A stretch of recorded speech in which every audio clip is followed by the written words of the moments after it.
Hey, Josh from Bernal Cutlery, and I'm going to nerd out with you again about some more old knives.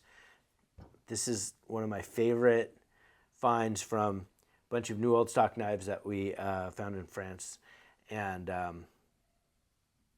got to tell you about these. They're so cool. So, at first glance, these are the typical Boucher pattern, the butcher knife, but these are kind of interesting in that they're ground really, really fine.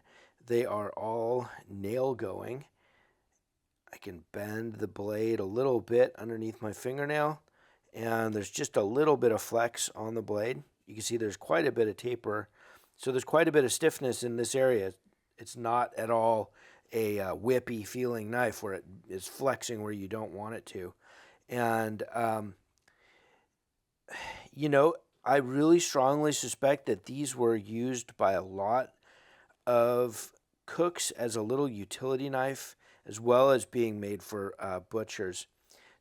Thiers was definitely a center of making affordable knives, and knives that were great working knives at a very competitive price was their export strategy, and also within the country. And it's the case today that affordable things move. And Thiers had a lot of really skilled craftspeople, and they're really skilled at making good quality stuff really quickly. So, there wasn't a lot of quote unquote like perfection happening here. We've got little gaps, in some of these. The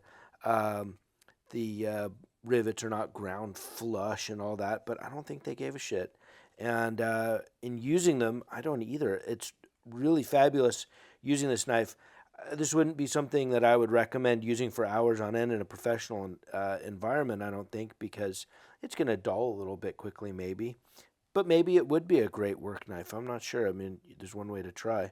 But I've been using this at home doing like small vegetables, cheese, little cured meats and stuff like that, and it really does great.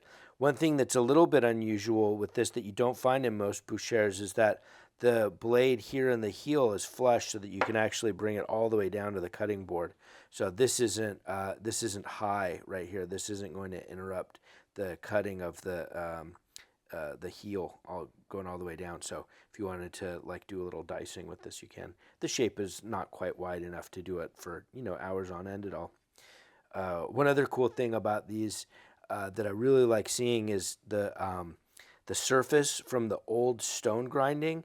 So you can always tell right away when something was ground on the old whetstones by hand. When you see the pictures of people grinding on their stomachs in Thiers, that this is how these were done. You got little kind of waviness on the surface here. It's a little bit lumpy looking almost, and that is what you find in those old stone ground things. And then these have the old polish as well, so the little shallow scratches, the kind of a mixed scratch pattern on this polish here from the old leather wheels that had fine grit on it.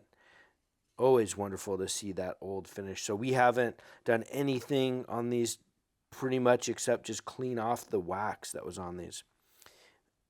Again, these are most likely from the 50s. There's no mark to identify it. They could be older than the 50s, but 50s might be a safe bet. But they could be 30s as well. I just don't know. But they certainly have not been made like this for at least half a century. And this style rivet was replaced largely in Thiers by the factory-made cutler's rivet or the compression rivets in the 60s. So you could typically assume that if you find something with this style rivet that it is from the early 60s or older. And the old stone grinding goes along with that older production as well. And, they were still using a lot of old machinery and techniques in Thiers. So, when these were made, the machines they were made on were probably old themselves, as well. So very similar to stuff made in the 19th century. And yeah, really, really killer find on these. I'm really happy with these. All right, well, you made it through another video with me. I appreciate that.